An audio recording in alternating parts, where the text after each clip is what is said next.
Twice a year, roaring exhaust disturbed the peaceful pasture lands of Mount Panorama, overlooking the city of Bathurst, the first inland outpost of the colony of New South Wales.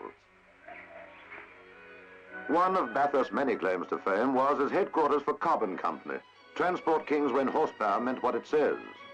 Still only 2 roads cross the Great Dividing Range from Sydney. Both lead to Bathurst, gateway to a vast continent, population 20,000. Another 20,000 come from all parts of the compass to see the annual Armstrong 500, an invitation to manufacturers to show the public how their product, the off-the-line sedan, can stand 500 miles of thrashing on a mountain circuit full of steep grades and bends, designed to find a weakness. Remember last year?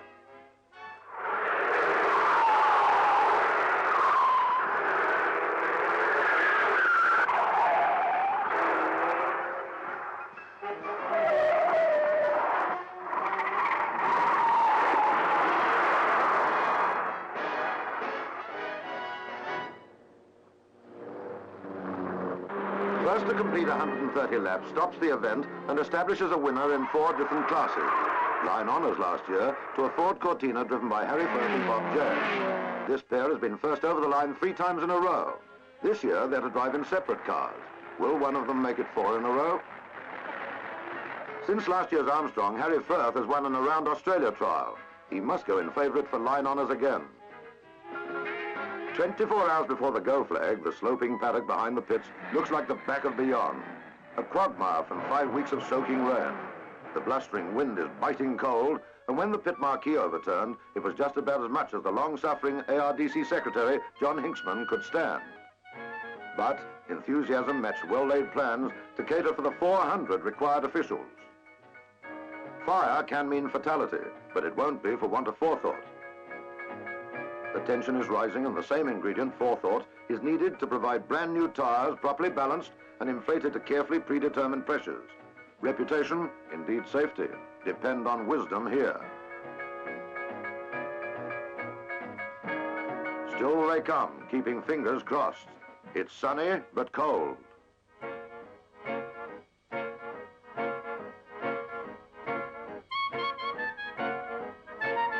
Cooperating civil defence boys will use transceiver radios to ensure our cameramen keep in touch with developments.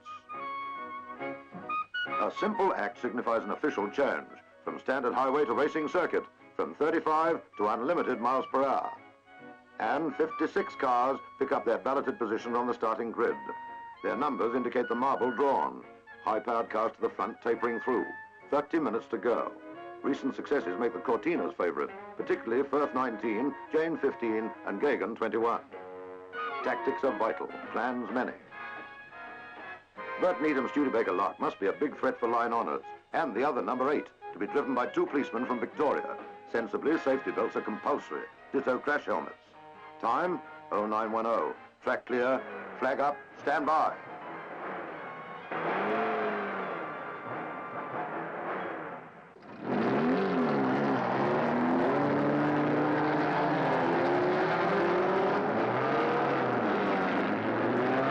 On again. The pack of 56 roar off to Hell Corner, one of the worst moments of the race. Need eyes in the back of your head. Best to wait your turn to get round that well-named corner. In there are 16 different models, either made or assembled in Australia. Triumph, Valiant, Holden, Humber, Studebaker, Citroen, Vauxhall, Cortina, Morris, Simca, Renault, VW, NSU, Prince and Hillman. Up mountain straight through the cutting, they climb to a half-mile on the flat, 1/3 of the circuit, and they ride 600 feet. Number 8, the police Studebaker, has made a break from Triumph 5 and Valiant 4. Next, Triumph 1, the Holden Premier and the other Studi Lark. 4 Cortinas yapping at their tail, 14, 18, 21, 19. More than halfway round as they reach tricky Forest Elbow to head up for Conrod Straight. No change here, but there will be very soon. The pace not really on yet. All a bit cagey, watching for error. Down the mile-long Conrod Straight at more than 100 miles an hour.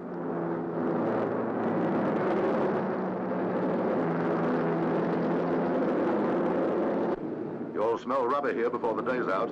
Round they come with the police lark 100 yards in front and winding her up.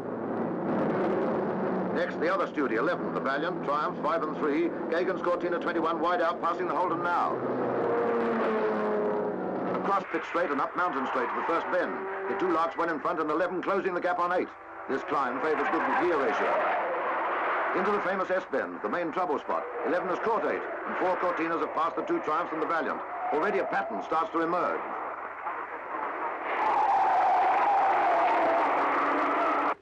Down Conrad, and Needham passes the police. He's doing nearly 2 miles a minute. Behind those 2, the Cortinas have made a mass move forward, and it's pretty obvious that Gagan in 21 means business. Look out for Triumph 3. Caught on the inside dirt, he corrected viciously to finish in the escape road, having frightened 7 bells out of number 34. So they settle down, 11 in front, then Gagan's Cortina, number 8 dropping back. Behind them, each class sorts out its own drama. By lap 5, the leaders started to pass the tail of the field. First sign of trouble, lap 5, car 5, Stewart and Salter. Universal bolts had worked loose in less than 20 miles, to be fixed and quickly in the paddock at the back of the pit. For several laps, Barry Seaton parked on Gagan's tail. Beneficial, but requires faith in the front driver. When to pit and how to conserve a vital tactic. Seconds do count. Bob Jane, now number 3, hugging Gagan. Front runners averaging nearly 70 miles an hour, chewing up the juice, all a little worried. Must pit for petrol soon. Lap 30 and Bob Jane comes in. Petrol is only need. Hodgson, Cortina 22, goes into position 3. The time to refuel is under a minute. No pressure filling allowed. Jane appears to have lost co-driver Reynolds. The atmosphere in the pit area warming up. Hurry, bustle and rush. Next in is 14 for a permanent stop. Smashed his radiator going too wide on Murray's corner. 15 out. Total pit stop 47 seconds. Both Gagan and the Studebaker are staying out there. Order 11, 21, 18, 15.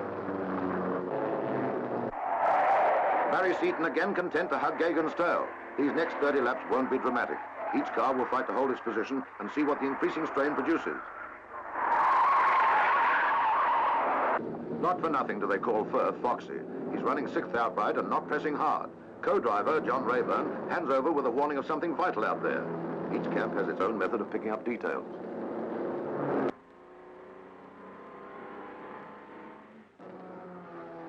Lap 32 and the vital question answered.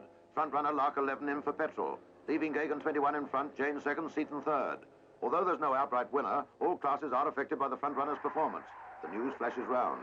Class leaders are as last reported. Studio 11 in D, Cortina 21 in C, Cooper 26 in B, and Viva 46 in A. Here's one place you shouldn't bat an eyelid. Every lap is possible trouble as they press through, some with one leg in the air. Good spot for a liquid lunch. Stand by for a fellow who's crossed it up completely. Or is it? That's 49, Hillman Imp, the only woman driver, Lorraine Hill.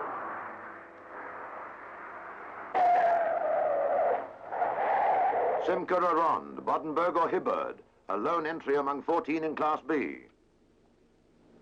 A good spot for backseat drivers, plenty of material. Hold it. The R8s are doing well, but more than 2 laps behind Smith's Mini Cooper. Hello, a Lark has lost it completely. Note his tyre marks. Heavy toll on brakes and rubber. They've been driving steadily, but this can happen very quickly. Their plan was obviously to take it very easy early and thrash her later. Oi, oi, that should quieten him down. 41, Hillman Imp. Don't have to think hard to endorse those safety belts. That was one of the leaders, Jane in 15, so they can all do it. Each of these is a warning for next time. Take it easy at the top, brakes wearing down. He seems to have run out of cans. We'll leave and go down to Murray's corner. It's no cinch getting round there at 40 or 50. One of them's already pranged the fence. Let's get a good look at this. Wow, you can be lucky. Back on 4 legs and all intact, thanks to that safety belt. Probably barked his shins a bit. Someone in the pits has a headache, coming in on a wing and a prayer. Well, what's the score? Lap 79, Viva 46 going further ahead in Class A, but 20 miles behind front-runner Gagan. Behind him, 55 and 54 have a private war for position 2, Class A. In Class B, Mini Cooper 36, Holland and Stewart, in the same lap, but well behind Charlie Smith in Cooper 26. He's had the lead from the start. 23 battling with 33 for position 3. Here's drama, and away goes the message. Gagan, Cortina 21, comes in with a dash light showing red. Broken generator bracket. This stop will cost him many precious minutes. Good for the nerves, leg propped up and quietly waiting. Some comfort that the new leader is a teammate, but no fun watching him pass several times. The clock says there's few faster. Behind him, Barry Seaton in 18, not giving an inch, driving well and waiting.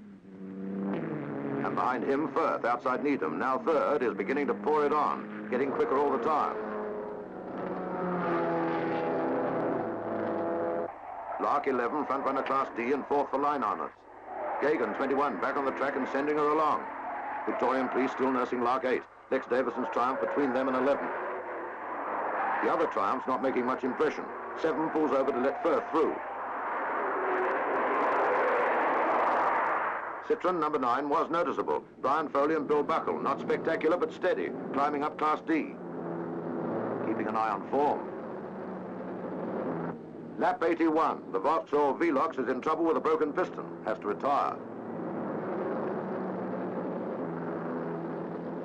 Oldham Premier 6 went well at the start, but then we lost him. Later, a tow truck caused consternation. Number 6 had lost a wheel in the cutting. You see strange things at times, like a driver running up pit straight with no car. Watch carefully, and it doesn't make sense still.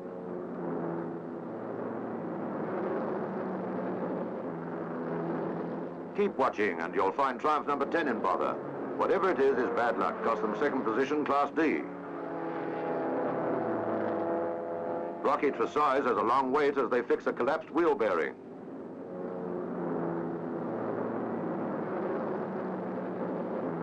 Sharing the disappointment is 4 times Grand Prix winner Lex Davison, but it's all in the game. With 20 laps to go, the tension mounts. Can the leaders last the distance? 15 still well in front. Barry Seaton in the same lap, and Firth 1 lap behind. 20 miles behind, Mini Cooper 26 Class B is a lap in front of 36, and 23 now firmly in third position. 4 miles ahead of 33. Beaver 46 Martin and Brown, class leader, some 13 laps or 50 miles behind Bob Jane. In turn, 46 is a lap ahead of 54 in second spot. 55 and 56 battle it out for third.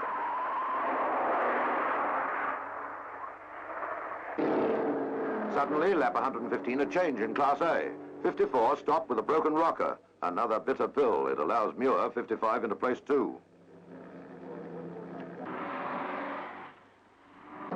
Lap 118, and every eye on Jane as co-driver Reynolds brings 15 in.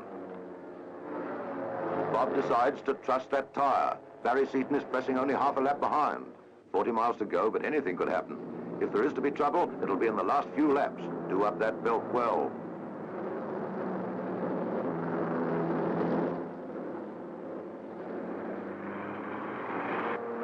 Firth's car, Rayburn driving, really treading on the gas. He's 1 lap ahead of 11 and 1 behind Jane. Tyres and brakes are the main concern now. There's little point pressing for line honours if it costs the cast position. 2 constables in number 8 play it safe. But the obvious panic is because Brian Foley, Citroen number 9, is going round very well. 1 mistake and he moves into number 2 Class D. No time to lose. The red Citroen looks and sounds like Tennyson's book. He's 16 miles behind 11 and 24 behind Bob Jane, who's still going well in front.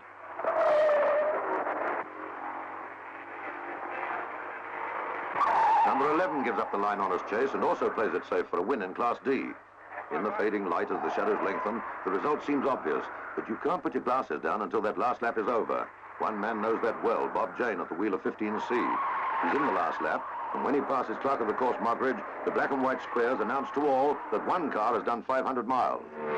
There it goes, 15C Class C, the winner. 11 Class D, 46 Class A, and 26 Class B. All over bar the handshakes. So it's Jane who makes it 4 in a row. Harry Firth finished third behind Barry Seaton. Cortina's 1, 2, 3 in line and class honours. They also had the fastest lap time and won the ARDC Teams Prize for best result 3 of 1 make, provided they passed the final scrutineering. This is a really thorough breakdown and check-up for every place getter in each class to make sure that everything but everything conforms to the maker's specifications in the model handbook. Not one thing can be done that would make it any different from the car you and I buy. There's a lot of ways a good mechanic can improve a car's performance, but the officials are good mechanics. They know the tricks and go over these cars with a fine-tooth comb and calipers. But Jane, Seaton and Firth, the 3 courtineers, don't look too worried.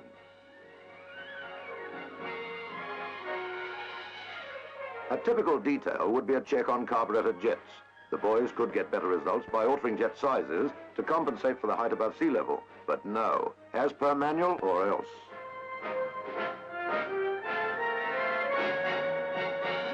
We thought it remarkable that Jane had not changed tyres and asked Bob for a close look.